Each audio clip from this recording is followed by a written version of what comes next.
Ladies and gentlemen, good afternoon. Allow me to introduce myself, and I hope you'll forgive me for doing this in English. I'm afraid my Arabic skills are not quite up to scratch just yet.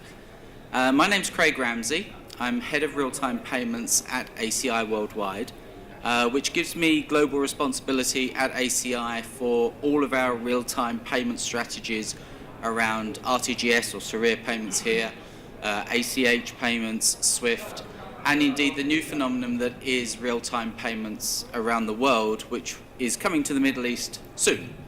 And my presentation will talk about how real-time payments will arrive in the Middle East, and indeed what effects that's going to have on the customer and indeed the banking community generally. For those of you that don't know ACI, we're a fintech top 25 global company. We have revenues in excess of $1 billion per year, and we're about 4,500 people scattered across around 80 countries. We've been in the Middle East here for over 20 years with our offices in Dubai, Riyadh now, and also Bahrain. So real-time payments is happening globally right now. It's actually not a new phenomenon.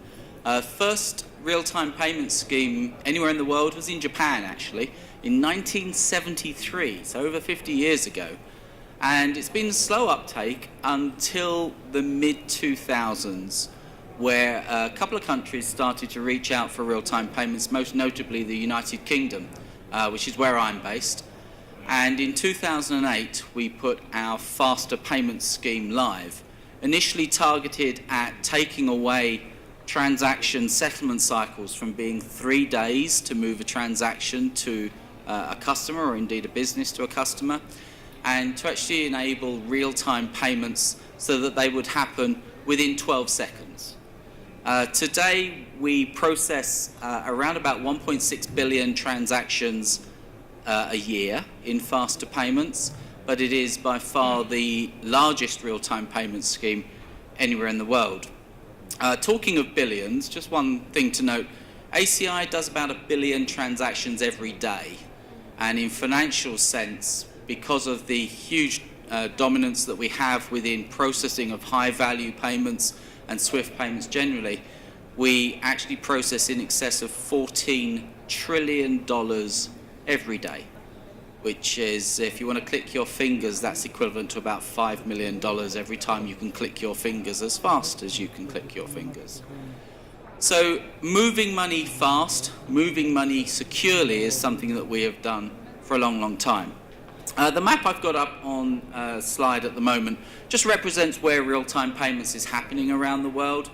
You can see a very obvious highlight on Saudi Arabia, where there is obviously expected announcements related to the future-ready ACH from SAMA sometime soon, hopefully very soon.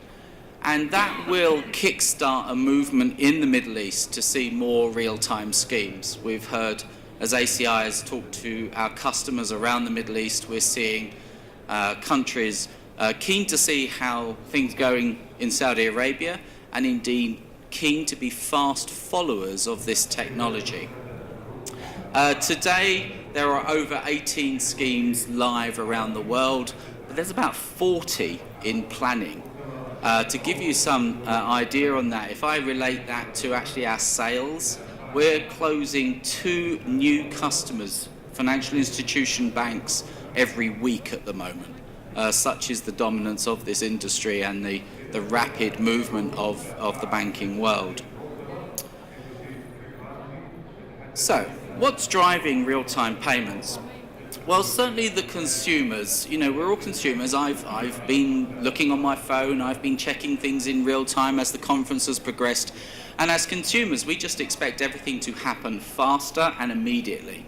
So the idea that a settlement cycle for a payment is going to take over a day, or indeed more than an hour to happen. If I talk to my children and ask them about payments processing, they can't understand why they can't simply move the money immediately to their friends or indeed family or to pay a bill. So we see a lot of movement in the industry. We also see corporations. Corporations are keen on real-time payments. It gives them better liquidity management. It enables them to manage their funds better because they know exactly the last moment it can be processed in order to be settled. Another aspect of real-time payments is it also uses this wonderful thing called ISO 20022, which is a data standard. And we don't need to get into the details of the data standard, but what is important is that it contains rich data. It enables a lot of data to be processed alongside the payment, to be moved alongside the payment. So the invoice details, the bill details, all of these things can be accompanied. For the corporation, that means that they can reconcile their payments from their consumers, the electricity company, the phone company, a lot easier. So they're keen to adopt real-time payments simply because of the amount of data that comes with it, and it eases their reconciliation. To give you some idea on that, we've done some analysis in the US where real-time payments went live late last year, and companies are looking to save around about 8 to 10% of the cost of reconciliation simply by using real-time payments versus check or other payment types. Government are keen. Government like to see money moving around the financial sector quickly. And if you think about emergency payments for Social Security or insurance payout, the idea of being able to pay someone who's maybe in a natural disaster zone or needs immediate access to funds, to be able to get that money to them is obviously very appealing. And by enabling the fast movement of funds, it means that they can settle bills a lot quicker. It reduces the risk of late payment. The economy, I mentioned moving the money quicker. That fast movement of money has been analysed by the world, by the analyst world, and actually identified that it could increase GDP by 1%. By moving money quicker, it increases GDP, and that's obviously a good thing. And then there's society. I mentioned the pressure of moving money faster, of doing things faster. We also have to consider the environment where we'll go out to dinner, for example, and maybe I pay the bill. The ability to get that money quickly. So my friends don't need to carry cash. My friends don't need to write me a check. What they enable to do is to actually share the bill, but sending money quickly to each other. So there's a peer pressure going on with real-time payments as well. And the person at the table who's not able to make that fast movement of money to pay their side of the bill is the person that's typically the one laughed at. So there's good things in it for banks as well. ACI have around about 5,000 financial institution customers around the world. And obviously every one of them is asking us, what's in it for us? Because one of the things with real-time payments is although the corporates may pay for a real-time payment, consumers, we're used to getting things for free. So actually we expect our real-time banking to be free as well. But there is a way for banks to win both in the consumer and the corporate space. The win new customers is obviously a key area. If one bank is offering real-time banking whilst another isn't, then there will be a movement of customers. And typically when we've done our surveys around customer bases, around about 40% of those surveys said that they will move their bank account if their bank is not offering real-time payments. So when SAMA does introduce the Future Ready ACH, don't sit back and wait for that to happen. Don't sit back and expect the magic of that to appear within your systems. You'll need to start to plan and indeed prepare for that new real-time payments world.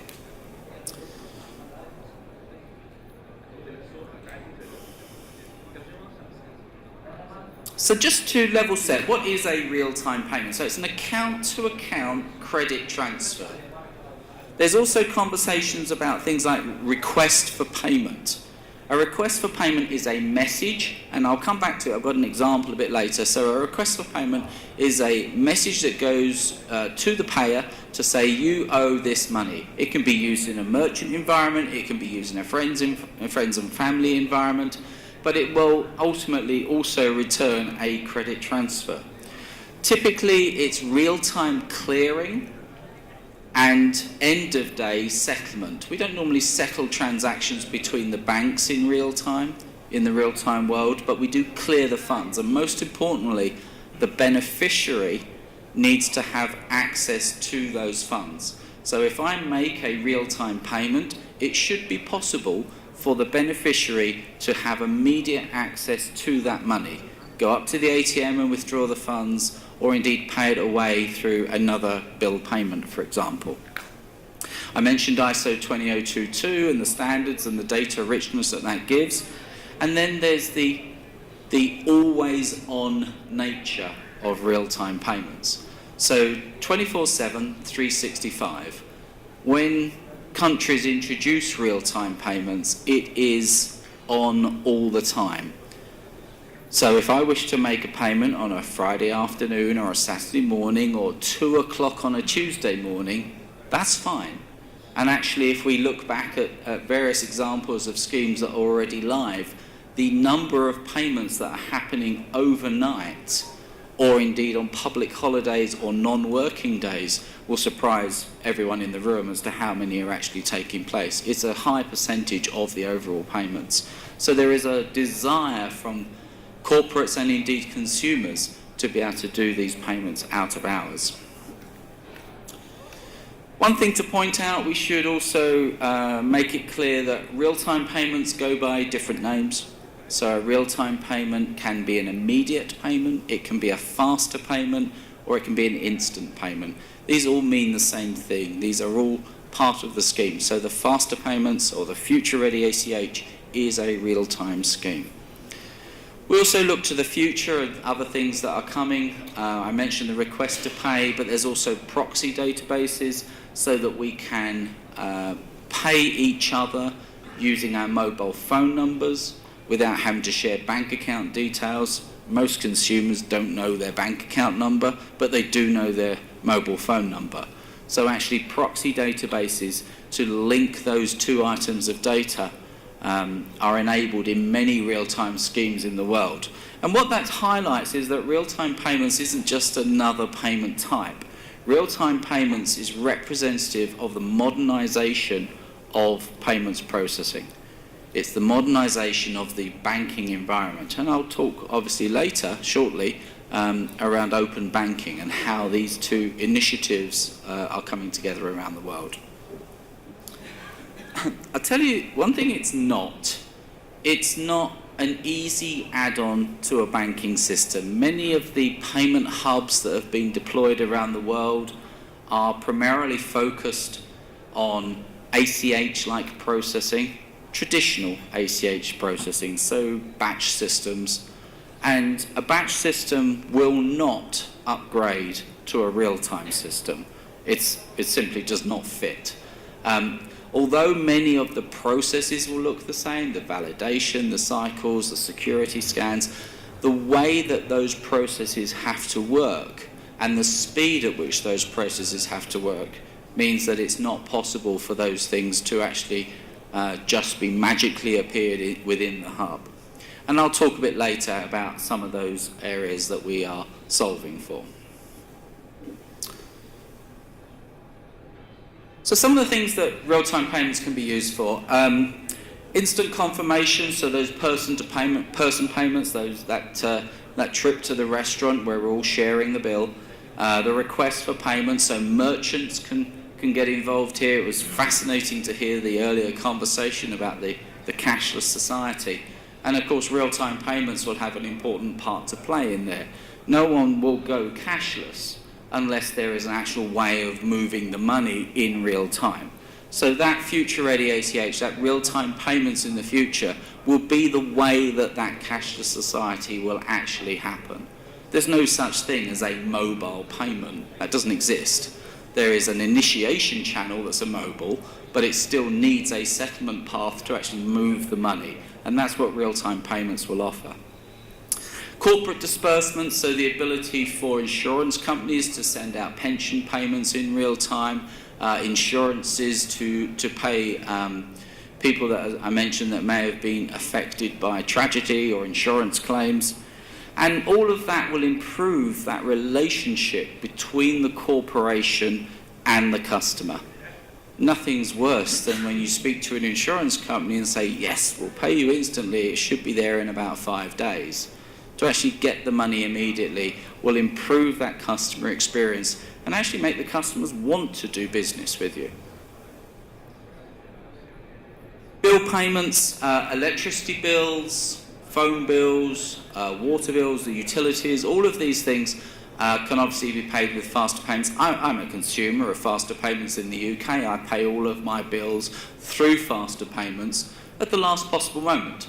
I've decided that I would rather keep onto the money rather than the banking system keeps onto the money in a 3-day settlement cycle, or worse, the corporate gets it ahead of time. So as a consumer, I feel more empowered to actually use real-time payments, and I feel like I'm in more control of my funds. Finally, on their data enhancement, I can't emphasize enough the importance of ISO 20022. It is a data standard, and I think most people, when we start hearing about data standards, will instantly fall asleep. But actually, it is important in a real-time world. It does make the difference between a normal payment and actually a truly modern payment. The ability to move so much data so that we can actually keep attached to that. I'll give you an example. In Australia, they're actually going to start making house purchases through the real-time payment scheme. We're live in banks in Australia with what they've imaginatively called the New Payments Platform, NPP.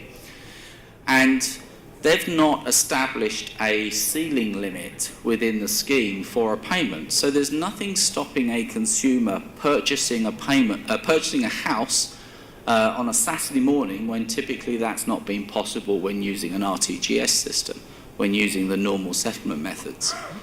But of course, with that comes the ISO 20022, and that means the mortgage documents can actually stay attached to the payment. So we don't have to start joining things together later on. We don't have to have cross-references in databases. There's actually easier ways of keeping the payment and the data together. Other schemes have chosen to split those two things apart and simply join them up at the bank as well. Typically, the central bank is not going to be interested in all of those mortgage documents, but that really does come down to a scheme-by-scheme decision. So this is, I'm going to just lean over here, then I can sort of point to the things as well. This is the request to pay service. So the example here is a normal bricks and mortar small business who are selling, well, they look like football boots. That's football in my country, soccer in some, so we'll go with mine for now. So a pair of football boots, and they go in, and typically that might be a credit card payment. Well, we've all heard the 2.5% that might be taken as a result of that. What this example actually enables them to do is to offer them a request to pay service. So they'll say, you don't have to do that. Instead of, I will offer you a 1.5% discount if you use this payment method.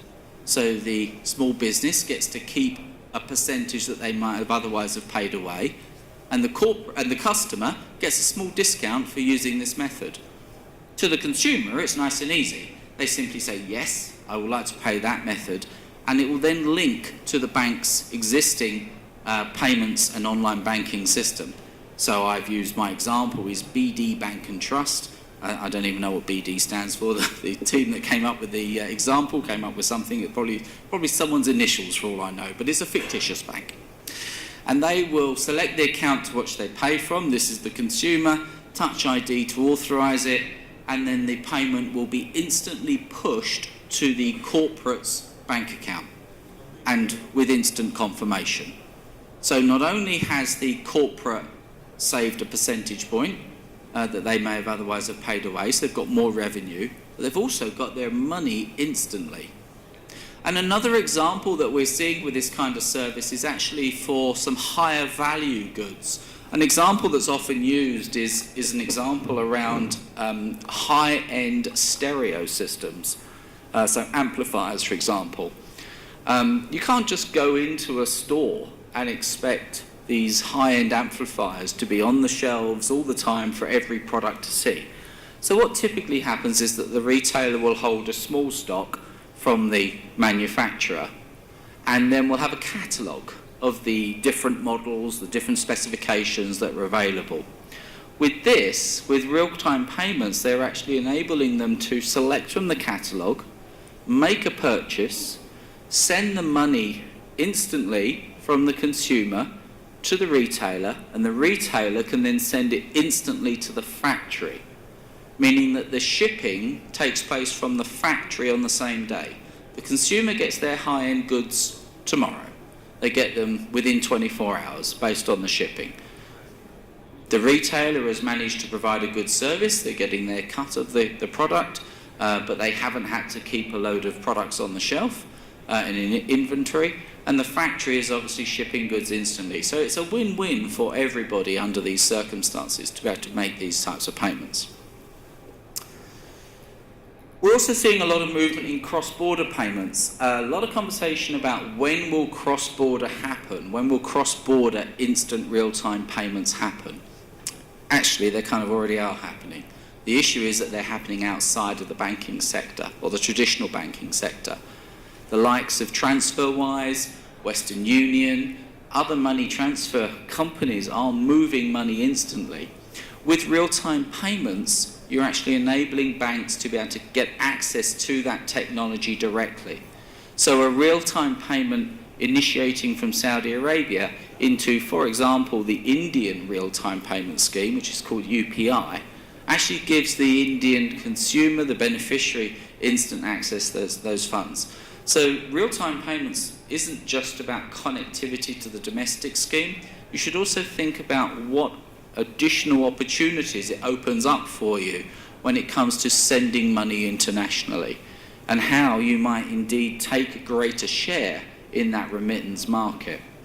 Again, when we've done our surveys, it looks, this has been an interesting statistic that we have followed over the last couple of years. When we asked this question 2 years ago, how quick would cross-border real-time payments, we got about 10% of recipients saying it was about 5 years away. It's decreased year on year, and our latest survey is saying over half of customers are expecting real-time payments internationally to be as little as a year away. As I say, some would say they're already happening, but there's definitely movement where banks can get more involved in this space.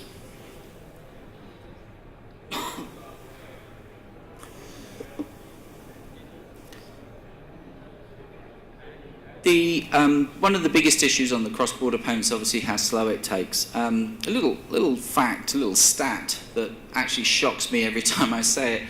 If we are doing a cross-border payment, do you know it's actually faster to pick up a suitcase of cash and fly that cash anywhere in the world manually than it is to send it internationally through the electronic schemes.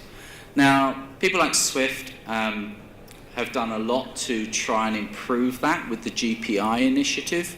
ACI, by the way, quick plug here, sorry, I'm going to do it anyway. ACI remain the only certified vendor for SWIFT GPI anywhere in the world. And as a major initiative that now accounts for about 20% of SWIFT traffic, it's obviously got some momentum. But I'll also caveat that and say it's probably just a defensive mechanism to things like blockchain. Blockchain will also have an important part to play in cross-border payments. And all of that is leading to the fact that you won't, in 3 or 4 years' time, you won't say, I'm going to do a SWIFT payment. What you'll talk about is doing an international payment, and then there'll be multiple ways of settling it in real time, whether it be using SWIFT, a Ripple initiative, another blockchain. All of these ways will also be supported through the technology. So a couple of things you should be aware of. Firstly, you should always be on. It must be 24/7, and in some instances that's going to cause an issue with core banking. Quite often we find core banking systems are not available 24/7. They're down for 2 hours a day or something. Do you know that's fine? Because we have stand-in services within real time. ACI offer a stand-in service to support a shadow balance. And again, think about making those funds available in real time. You must also have cash available in the bank. The bank's liquidity model suddenly starts to change with real-time payments. That's simply because although the real-time clearing is happening 24/7, the settlement may still use Sharia or other schemes, depending on where you are in the world, to actually settle the funds between the banks. So you must make sure that that settlement account always has sufficient funds in it in order for those real-time clearings to happen out of normal business hours. So you must make sure liquidity processes are strong. You must also ensure that you have a resilient system, but also in the processes of the resilient system. Just cast your mind back to what I was saying about the house purchase in Australia. Can you imagine doing a house purchase and receiving not approved on your phone? That kind of leaves you a bit stumped at that point. So when you are making these payments, you need to make sure that there is sufficient machine learning and exceptions handling to ensure that the payments can be processed. Some of those processes were traditionally seen in cross-border and Sharia RTGS types processing, but they definitely have a part to play. You must talk to anyone. That's always a nice thing to do. So here comes the ISO 20022 again. That will enable easier interaction across the banking industry when we're actually all using the same standards, and the standards that hasn't had to be changed in order to support the payments processing. I've been doing business now in Saudi Arabia for over 25 years. I remember the original MT100 that was changed within the kingdom to support the needs of the actual processing of payments. Thankfully, ISO 20022 moves us along from there.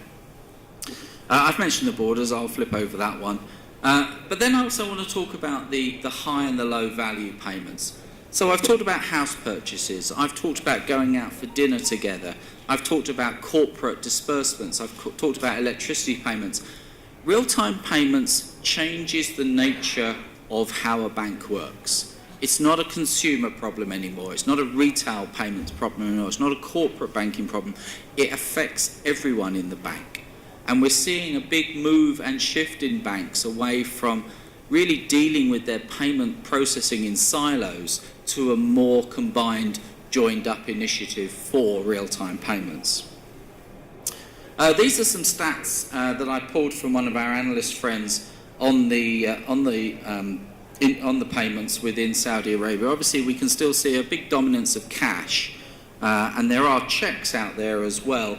When we look at different real-time payment schemes as they've gone live around the world, interesting to note that it hasn't affected card payments. There's an expectation it's going to affect debit card payments at some point in the future, but it hasn't yet because the volumes have been growing significantly.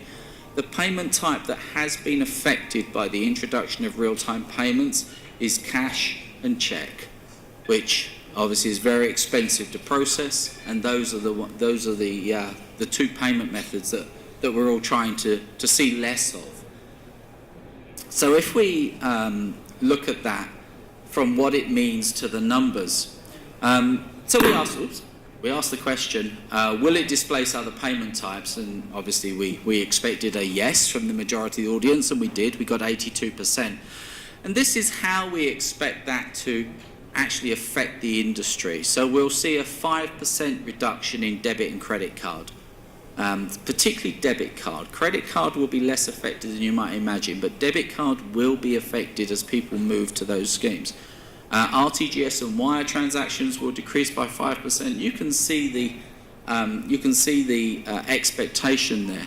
And if we put that into numbers, it means that as a starting point for when real-time payments comes into the Kingdom or Kuwait or other places where we're looking at it, we can expect to see probably about 500,000 to 600,000 payments a day needing to be turned on for real-time payments on day one. So we can expect a very rapid growth from there. Again, if we compare that to industry schemes around the world, there's been around about an 18% year-on-year growth of faster payments in the UK since it was introduced. So, nearly a fifth of extra payments every year. And that hasn't been a fifth of decline elsewhere. It has seen a decline in some places, but these are also net new payments. If we look at what's happening for the next phase of faster payments, in the UK, they're now sizing, not for a scheme that can do the 1.6 billion payments a year that are currently processed by faster payments. Working in the UK, Faster Payment Scheme Limited are now looking for a system that can handle 100 billion payments per year. Why go from 1.6 to 100 billion? It's very simple. It's the Internet of Things. These small payments that are going to start moving rapidly, instantly. Your refrigerator will start ordering you the milk. Your kitchen will start ordering you oranges and bananas. And that's the Internet of Things that is going to affect it. Again, you can't do that over the credit card rails. You can't use RTGS. You can't use batch processing. You'll be reliant on the real-time scheme. And that's another reason why Future Ready ACH will push and advance Saudi Arabia nicely. Not done yet. So it looks like I'm only getting my 20 minutes, everyone else got a bit more, so let me just push to a couple of slides I want to do. So I've talked about this. Yeah. So change is happening. Change will affect every one of us in the room. And at the centre of that is this any-to-any real-time payments processing. But around the outside are all of these other initiatives that are affecting the industry generally. Open APIs, distributed ledgers, the Internet of Things, and analytics. These are all initiatives that shouldn't be dealt with in silos. They should be dealt with as an holistic issue to solve for. And that's where ACI can offer you a solution. Push through that, otherwise I'm going to get pulled off the stage. So linking the channels, linking the different payment settlement systems together, ACI has our up real-time payment solution. This is a solution that can solve not just for your real-time needs and your Surreal needs, any of your batch processing, any of your Swift needs, can do all those things, but also it has built-in API managers, the ISO 20022.